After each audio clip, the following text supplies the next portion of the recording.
This week on Podcast Perspectives, Ben is working on building a library of the most impactful shows in podcasting today. The people who are actually committed to the medium that want to make work in audio, right? Not the I need to have a podcast world, but be like, I want to make a podcast because it will be exciting and creatively fulfilling and whatever, and lucrative and all these other things.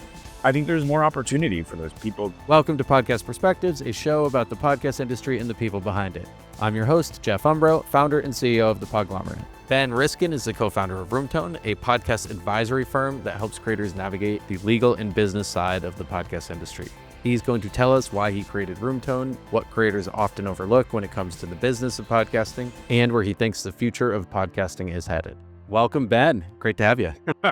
It's really great to be here. Thanks for having me on, Jeff. I'm going to start by asking you to tell me a little bit about yourself and your background. In 2014, I decided I was done being a bankruptcy lawyer, and I was going to quit my job and start making podcasts.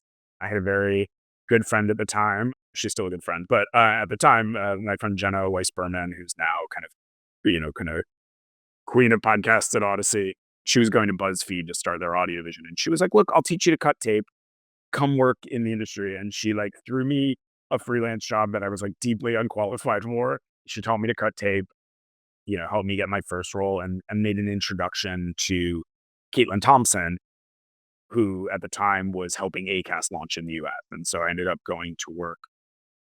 I started kind of producing a little bit, then I went to go work at Acast. So my job was to sell ad tech, but in part of that was explaining to people the pipes of podcasting. And in turn, I had to understand the business of podcasting because the whole theory of Acast, or the whole theory at the time of Acast and ad tech at the time, was you can make more money. And so then the question is well, how do I make money? And this is only 10 years ago, right? Yeah, this is 2014. But two really big things happened that year, right? So the first is dynamic ad insertion, and the second is serial. Right. And so serial was the first time that it was, you had this medium looked at as a mass medium. But I think the two of those things happening together actually set us on a course for the correction we had in the past year or two.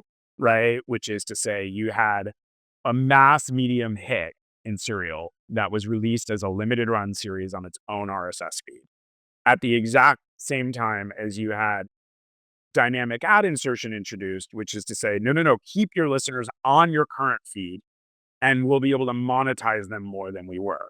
And so you had an industry that exploded in 2014 and decided they wanted to start making all these limited run series at the same time as it was more important than ever to keep your listeners on your exact feed, right? And continue, growing that feed. That's the exciting stuff. Well, so yeah, when I was leaving Acast, I was like, maybe I'll go produce. I was making a show. I made a 6-minute show called Hard Pass while I was there. That was a weekly kind of short form show. I was like, I want to produce full time. And then I applied for a job at Stitcher, and Chris Bannon was like, come get lunch with me. And I had lunch with Chris Bannon where he says he doesn't remember this. I mean, he says he remembers the lunch, but he doesn't necessarily remember this specific conversation. But he basically was like, why are you applying for this job? You're not qualified for it. Right. It was like a junior producer job or something. And I just wasn't. I had no production experience. He's like, but you're a lawyer. You're a business person at a time where this industry is got a business side growing. Why don't you look for those jobs and produce for fun? Right. He's like, I promise you it's a better life experience to not have your entire income tied to your creative work. And I very much took that to heart. I applied. There was a job at Panoply, which Panoply at the time was the umbrella company that owned Megaphone and Pinup. That switched around a little bit. And I went to go work for Moses Troyola doing business development and strategy at Panoply. And so part of that was doing all of the deal work around the Panoply content network, right? Both ad sales and original production work. And the network really grew while I was there. And part of that was Megaphone. And so initially that was about, as many, large enterprise networks coming on to Megaphone. While I was there, we launched the Megaphone targeted marketplace, which was brand new for its time. And that deal with editing was totally new. And then within that, we launched a whole professional tier of Megaphone. So Ray Palermo, who works out. Spotify is someone who I brought on at Megaphone to like help develop and sell that. With most business development jobs, like at a certain point, your time is done. But I was also really like Moses and I worked really well together, and I'm a big advocate for like choose your boss, not your work, right? Like a lot of the jobs are the same, but finding a boss that really like helps you grow or kind of blocks for you so you can do your thing is key to happiness. And so Moses went to Endeavor. I waited the necessary amount of time and then followed him. Was that exactly 1 year later? I think it was 6 months. Okay. And then I led business development and strategy for Endeavor's audio division, which was a combination of like an original content network and an ad sales division. And when that was rolled up into Endeavor Content, their movie studio, I did more of a traditional development exec role where I was packaging projects and helping sell them to studios.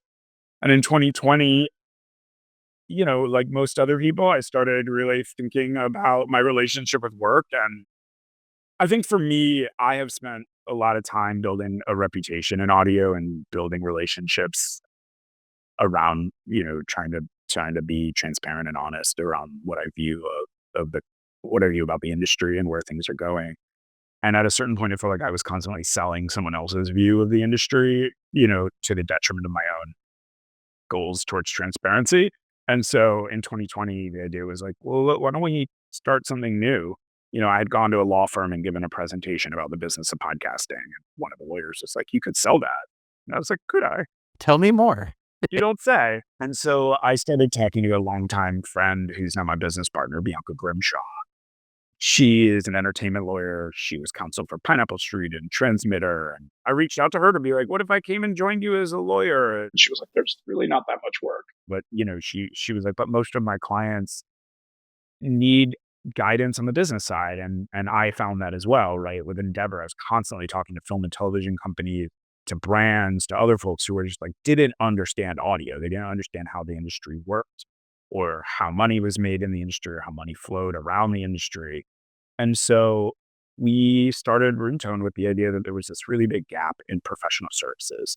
So business development, business affairs, and strategy work. And that's really the bread and butter of what Roomtone does. And so we launched the company in Labor Day 2020. So, we were kind of we're out of quarantine, but like I didn't see Bianca in person until almost a year into the business. Let's hitch our wagons together, but we'll meet up for dinner to celebrate next year. I was like, all right, like we'll meet up soon. You are kind of like a fixture at every podcast conference that's out there, and everyone knows you and you're everybody's friend, and it's just nice. Like this is the part of the industry that I do love, is that you can exist in this industry, and I don't know if that would be the case in a different industry. I could make a lot of money being a corporate bankruptcy attorney and sitting in my office all day and staring at a screen. And I made the decision in 2014 that that's not how I wanted to spend my day, and I feel like I'd much rather have like a conversation with someone about a deranged pitch that's going nowhere, but like enjoy the conversation and hear about other people's work than not. And so I don't know, the conferences are like, they're really fun and it's just nice to like go and not, I don't know, just to be part of a community. I mean, I think that we grew the industry. I mean, I used to joke that we have our own like Disney Channel stars, right? Like, and this was like before we had like actual stars in podcasting, where you'd be like, oh my God, Nate, to me. What does it look like to take a new project to different publishers, or try to pitch a new show today as opposed to a few years back? So in 2014, right? Like let's take a decade back.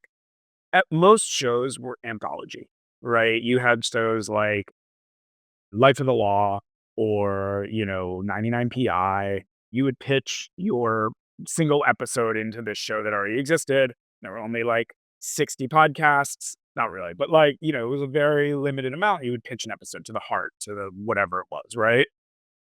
And you get a tiny amount of money and it was definitely not enough to live by, but you had a lot of people kind of working all these different jobs and the industry was a lot smaller. I think, you started seeing the growth of the industry happen in serial, and you started seeing independent like financing for limited run series come about. And those budgets, I think, started out to be kind of more what we're used to now. But what happened is you had like the Spotify, it all inflated the value of the industry, right? And it inflated the budgets we were receiving, the budgets people expected to receive. It made budgets really top heavy because you had a lot of like people who weren't cutting tape, who were EPs or creative producers or whatever, who were taking all this revenue off the top because that's the way those deals work, not because they were doing anything wrong. It's just that's how those deals work in a waterfall. But you just can't support that. And so what you saw in, when Spotify pulled out of the industry, which, I mean, they can say we can argue whether or not they have, but let's say where they pulled out of their investments in the content side of the industry, and that deflated the industry back to the size it was, right? Or where it was growing towards, right? And so to put a like to give a more direct answer to your question, when we're out shopping projects, there is a smaller market of potential buyers, but it's honestly the same group of buyers it's been for a decade, with occasional one or two that come in, right? But the majors are the majors, and there's a world of like kind of midsize and independents, and then there's a world of financing that's kind of outside of the podcast ecosystem for podcasts. It means there's less buyers, which means we need to be more discerning.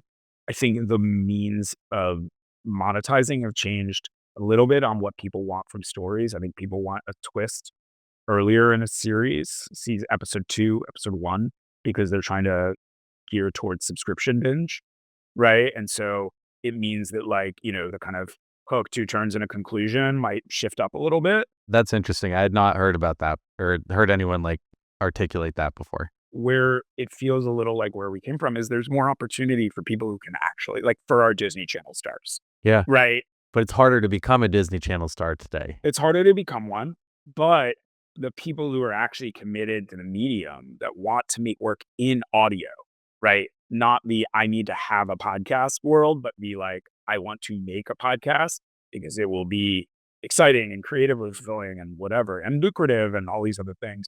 I think there's more opportunity for those people before. Like one of the big shifts I'm seeing right now, and I was talking to Jonathan Hirsch about this, is a focus on developing talent rather than shows, right? Which to me is where it's really hard to back into talent, right? To like, oh, we have this story, but now we're going to find the host, or we have a show idea, but we're going to go and find the host. And then you have a host who's like, it wasn't my idea, right? Like, even if they're incredible, it's just there's not a lot of professional hosts anymore. It's not Dan Taberski, Right. Or even Dan, like Dan, Dan's an incredible writer. He's an incredibly evocative performer.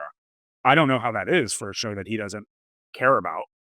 Never, right? Like maybe, you know what I mean? Like, I don't know if that would come out if it wasn't his project that he's like put all this effort and life into, right?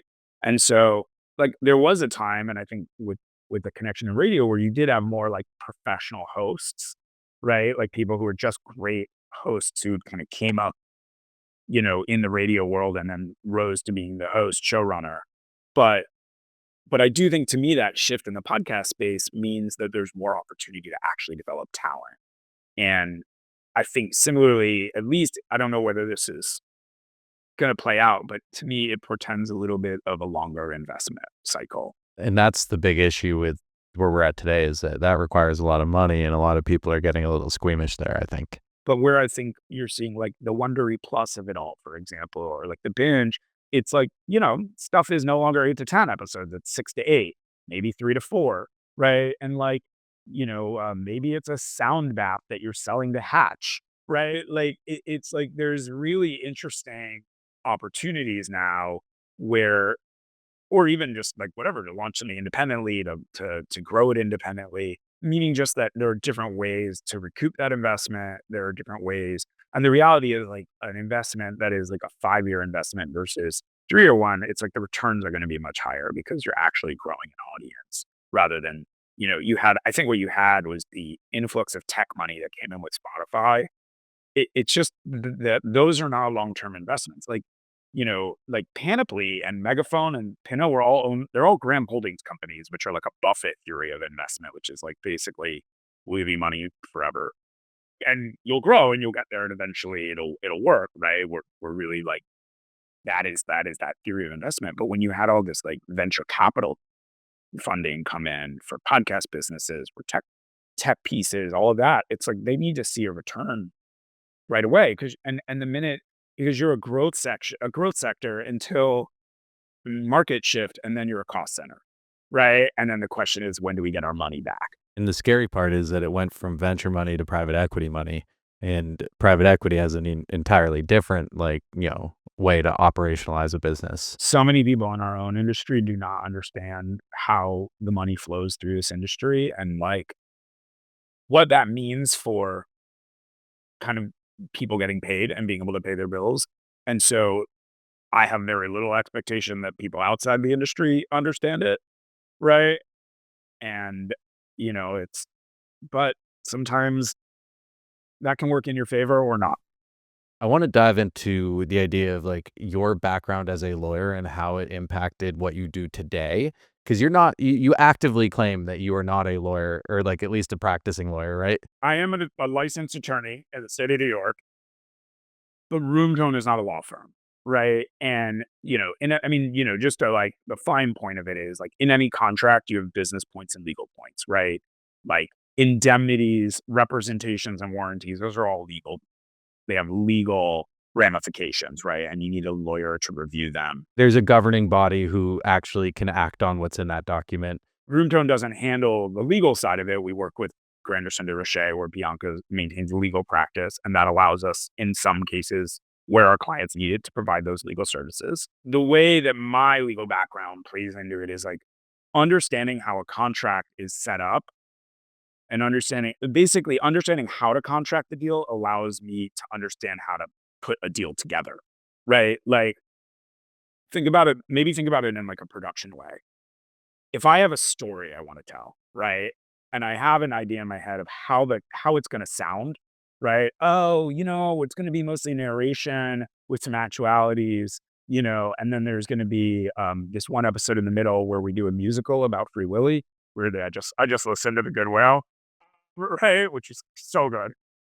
But like, and then it's going to be, think about that from the business perspective. Like, all right, we want to do we want Tinkercast and Atlas Obscura to make like a trip together. Okay, like who's providing what? What, who's providing what services? Who owns what? Like, here's how we're gonna structure it so that when we actually go to do it, everyone knows. And I think to me, that's knowledge that comes about from being a lawyer, being able to understand like how we'll actually document it in writing so that the parties can understand what they're gonna do in action. You are confirming my belief that all lawyers are like perfect dungeon masters, by the way. We just did a Dungeons and Dragons podcast deal. See, it's perfect. It's like a niche area that I had no idea, like, blowing up. Oh, yeah. The Adventure Zone was at one point in time, like, basically my Sunday church was listening to that show. I'd love to take like a minute on each of your business lines. Start with strategy consulting. So strategy consulting is, I think, our bigger picture approach. Sometimes that can take the form of a business that's looking to launch audio as a new area, right? And so an example right now, we're doing that with Adweek, right? Adweek has had a podcast network that it kind of like started, but really didn't necessarily nurture, and is now looking at like, well, we want podcasting to be a bigger part of our business. How do we do that, right? How do we think about it? What's the best way to do it in a way that like is lucrative but sustainable? So we've been helping them. First, we like went through and did a whole diagnostic about what is the business now, and then we look at comps for businesses that they want to build like, and we help think about, all right, if we're going to build in this way, here's how we're going to do it, right? And then it can also be who to work with and what kind of talent and all of that, right? Sometimes it can be a bit more nuanced, right? We had a client that was specifically interested in channels and subscription products using channels, right? We happen to have some direct experience with that right now, trying to get selects off the ground, right? But it's also an area to me that I've been spending a lot of time thinking on because I think it's really a future distribution mechanism. And so in that case, it was a memo, right? Or like a robust memo that said, here's the strategy around these, right? And here's how it's being implemented, and here are the numbers. And in that case, it's like I'm spending a lot of time back channeling the people I know who work there or who did work there. And, it's kind of working that book that I like developed in my ACAST days and onward, right? Of being like, oh, hey, what can you tell me about the time that you worked there, right? Like, it's so, and that way, so the strategy work can be pretty broad. It's really dependent on, who the client is. I mean, we've worked with kind of established audio firms. We've worked with kids, film and television companies, and broader film and television companies that are thinking about audio, talent agencies, PR firms, you know, technology companies. And so what the strategy work is will be fully dependent on kind of what their goals are. Cool. And then business development. It's sales by way of partnerships versus sales by way of like spots and dots. And so I think there's like the broad version of that. Like when I was doing that role at Megaphone, my job was business development, was bringing people onto Megaphone, right? The same as ACAST, right? Or whatever.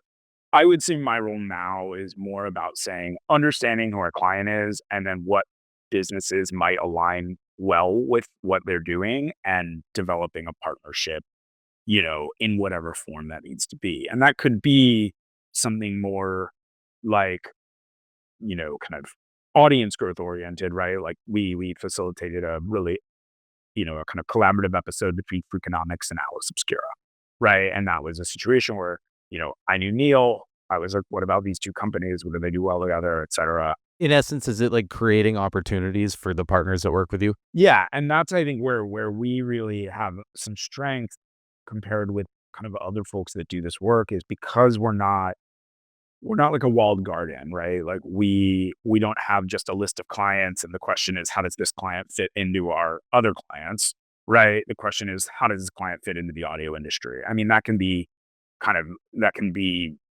it can take a lot of different forms, but exactly that, right? Which is to say kind of developing opportunities either to, spend money or make money. Usually if you're spending money, it's to make money, right? But developing opportunities for our clients to make money, whether that be through, services, you know, or, growth or whatever it might be, whatever their needs are. There's like a little subsect of business development, which is business affairs, right? And that's where like the actual deal negotiation comes in. So, sometimes we're brought in that broad way of can you create new opportunities for us? And other times we're brought in the way of we have a deal. Can you represent us in that deal? And that is like those two things are really the bread and butter of what we do. So, I gave some examples on the business development side. On the business affairs side, that could take, we represented NPR when it licensed Tally Built This to Amazon, or we represented Transmitter when it sold to Pushkin. And in the Transmitter case, right, like we prepared that from early on. We helped them think through what selling the company would look like, who potential buyers were, what were the materials that were going to go out, right? And then found a buyer based on the types of partnerships, the types of shows they made and the relationships and kind of the bigger picture of like literally the people working in these two places. And then we're able to kind of represent them in that deal. We represented Jason Hoke in his deal with Audio Chuck to launch Waveland, in addition to that. So that's kind of like business affairs. That's really contract negotiation, right? So, and now what does the final tier project representation actually mean? It's commission work, but we have a rule which is like we won't represent projects unless you can make the thing you're pitching, right? And so that means you're either hosting it, reporting it, or producing it, or all three.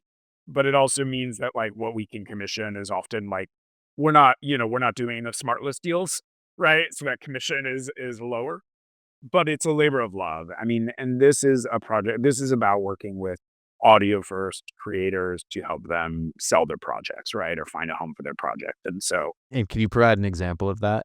yeah, Larison Campbell is a client of ours. She made Devil in the Ditch with Campside and Dr. Miracle with Campside. She had some other projects in the works with Sony.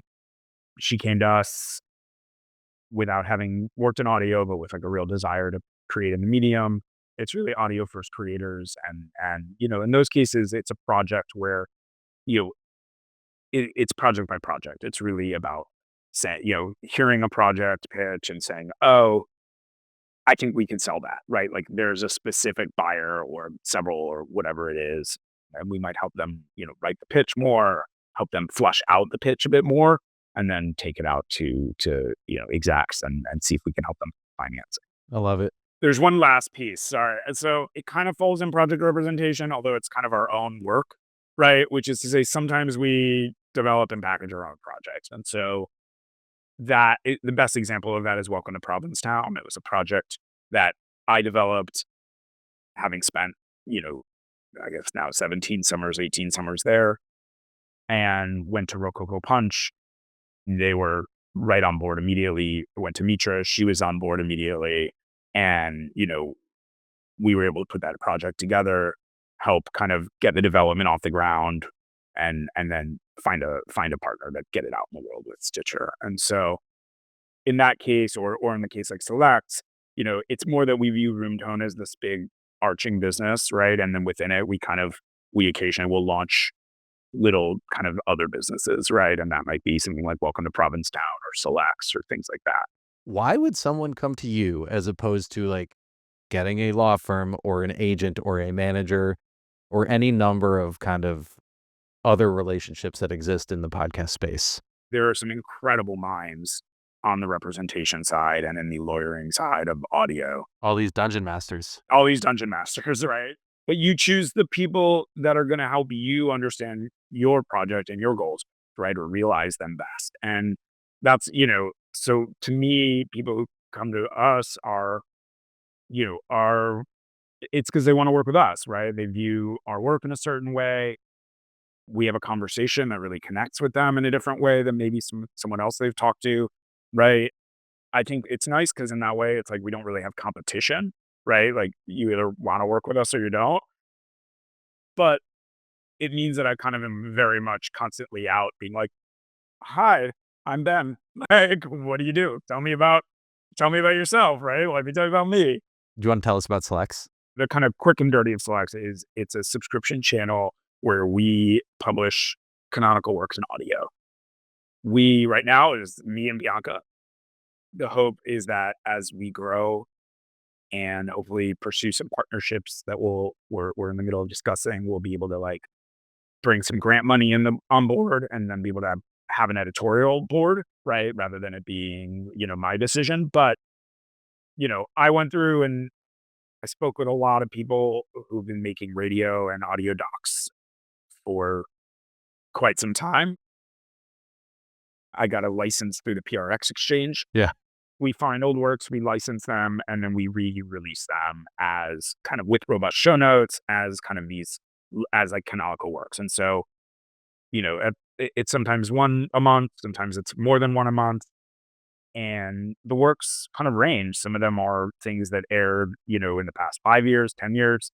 Some things are, we just published a doc from 1959 from WNYC, which is kind of like this guy in the village interviewing beat poets. I listened last night to that. It's such a good one, right? It was a trip. I kept on expecting like Ginsberg to appear or something. I mean, the poetry is so bad, right? Like you're hearing this like awful beat poetry where you're like, oh man. Oh, there was a lot in there that made me cringe, but like it was also like a really nice snapshot in time. There's like a twofold reasoning for Selects, right? I think creatively, this was something that, it feels like tough. Podcasts are like a collective noun, and I never know whether I'm actually using that word correct or that descriptor correctly. I think so, but meaning like we're just talking about so many different things when we're talking about like on-demand audio, right? We're talking about now, especially now that we're talking about video in that mix somehow, right? But like talking about video podcasts, talking about chat podcasts, talking about documentary and fiction and short form, and it's kind of nuts as to like what we think of as the canonical work, because it's like you go to these like award ceremonies and you have like, Jody Avergan up against like Anderson Cooper, right? Or like whatever, like, like unknown celebrity who had a big budget to make a show and like a Disney Channel star that is making it on their own. Right. And, and like, I should text Jody and let him know I called him a Disney Channel star. It was just this thing where it felt like we were losing perspective on the works that set foundation for the works that we hear today, right? And who made them and why they're good.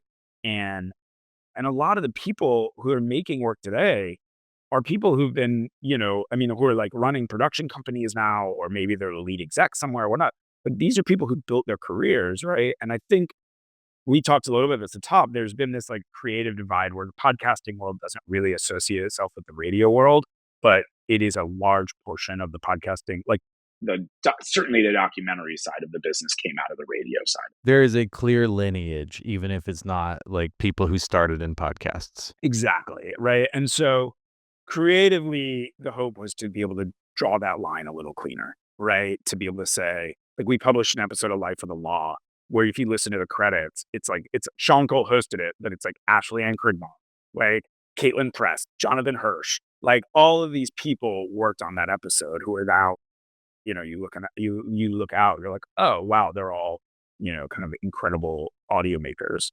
So I think that's the creative side. And then there's like this business case for Selects, right? Which is when Apple launched subscriptions, it launched channels alongside it, right? And it was kind of the part of it that no one really paid attention to. And I remember meeting up with Jake Shapiro from Apple and being like, channels is where it's at. No one's paying attention to it, but it's the most important thing that you launched in some time. And Jake was like, okay. Yeah, Jake and I get along really well. I think he is one of the very forward thinking people in this business and always has been. Yeah, go back to PRX and Podfund and Radio Public, and Matt and Jake built the PRX exchange. And like, so I've been talking to Jake about like channels forever. Like I kept being like, what do you know? And then eventually when NPR launched a channel for car talk called Car Talk Plus, it was the first time that like people had taken archival audio and put it into new shows on channels, or at least it was the first time I was seeing it. And Jake pointed it out to me, and that was like the bridge of like, oh wait, here's how we're gonna do this. But the business case for Selects is that like podcast discovery and marketing is the biggest constraint on the growth of this industry. And it's the thing that the industry is thinking the least about, right? We love to be like, it's an art, not a science. It's barely an art. Right. And I mean, except when the Podglomerate does it, then it's a science. we know a couple things about it, but even then it is still an art, because like you need a good product for it to work. We don't know anything about our listeners. How on earth can we market to them? Like we only know about our listeners, not the listeners of the shows we want to market at, right? And so my theory of the case is that like there needs to be a layer between the listener and the show, right? And in every other medium, we call that a channel, right? I mean, not just any. In TV, we call that a channel, right? Like I don't think, I might think there's a show I want to watch, but it might also be like, well, I want something a little upmarket. I'm going to go to PBS. I mean, I want more reality. I'm going to go to Netflix, or I want, whatever, right? So you contain your options first and then choose your show, right? And right now you have God bless the Apple podcast editorial team who's trying to literally promote all the different types of podcasts available on one page until the series launch, which is like that series page is a huge shift for them. But like, there's literally only one discovery element, right? Being out on the platform, right? There's only one team who is trying to serve so many different masters, saying, here's what you should listen to, right? And we know nothing about them. We don't, I mean, I know some of them and they're wonderful people. They're smart. They're big listeners. They absolutely should be in those. Like I care and am interested in what they're promoting, but we also know that that's a business, right? That like people jockey for those positions, and those are long-term relationships that happen between companies and whatnot. And Apple, I'm using Apple as an example here. Obviously there's Spotify, there's other promotional tools, but even YouTube at this point. Right. And YouTube and all of that. But I guess my thought is like the channel is an opportunity to create that layer and say, you don't need to choose what one of 800,000 podcasts you need to listen to. Right. And you also don't need to just like be a slave to the like what's next in your feed. Right. You can say, I know that I want to listen to something like that's going to be a banger and has stood the test of time, and then go to Selects. And my theory about it is that channels in general are an opportunity for us to rethink how we distribute documentary audio. right? And like we work in a medium that is so powerful that like a minute and a half, 2 minute long piece can like bring you to tears, right? Something that's like 20 minutes. I think The Living Room was really short. I can't remember how long it was, but like a piece like that from Love and Radio, right? It's like, Isn't it the, like, Hills Like White Elephants? The Hemingway, like, oh yeah, short story that's, like, a page long that, like, people still read in school today. totally. I mean, right? We work in this medium that is so potent, it can move you in minutes.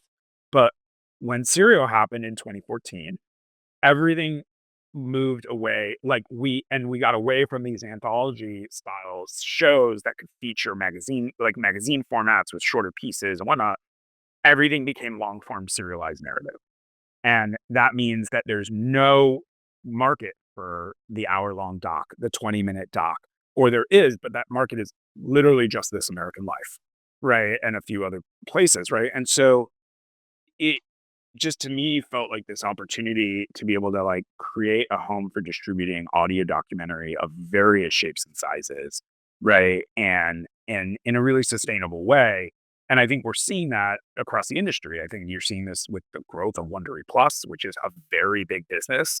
You're seeing it with a real focus on the binge at Sony, right? And like I think similarly, we're going to see that. I mean, This American Life just launched its channel. The Daily or New York Times launched its channel. So to me, like the channel product on Apple is new, right? And it is like, I mean, you're subscribed to Selects.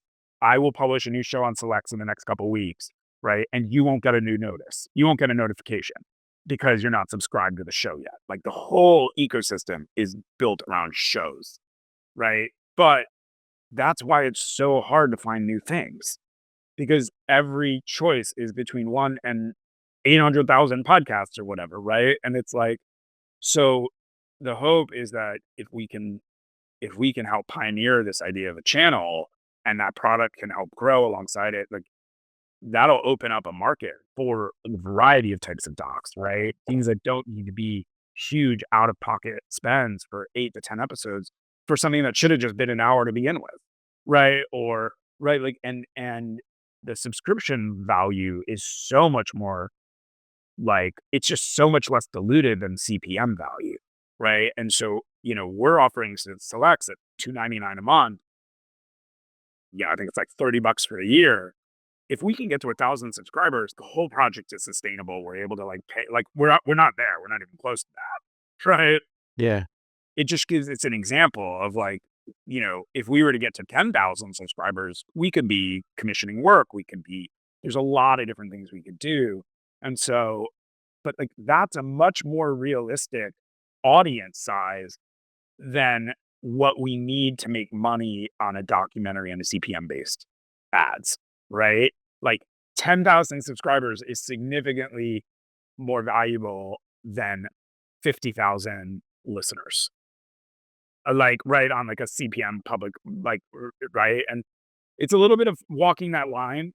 Everything we're featuring on Selects can be found online. It's not exclusive. It's just a lot of this stuff's buried in web archives, and we're trying to make it interesting and available for you to take out and listen the way you listen to anything else. I think it's a brilliant idea, and I hope it works because I hope 100 people do the same thing.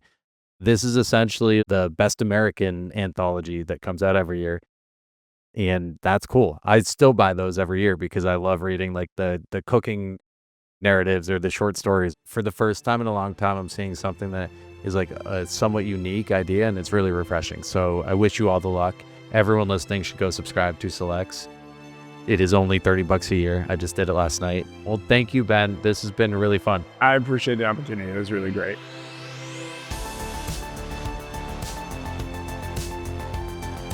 Thank you all for joining us on the show this week. For more podcast-related news, info, and takes, you can follow me on Twitter at Jeff Umbro. Podcast Perspectives is a production of The Podglomerate. If you're looking for help producing, marketing, or monetizing your podcast, you can find us at podglomerate.com. Shoot us an email at listen@thepodglomerate.com or follow us on all social platforms at Podglomerate or Podglomerate Pods. This episode was produced by Caitlin Bobuki, Chris Boniello, and myself, Jeff Umbro. This episode was edited and mixed by Jose Roman. And thank you to our marketing team, Joni Deutsch, Madison Richards, Morgan Swift, and Annabella Penna. And a special thank you to Dan Christo and Tiffany Dean. Thank you for listening, and I'll catch you all in 2 weeks.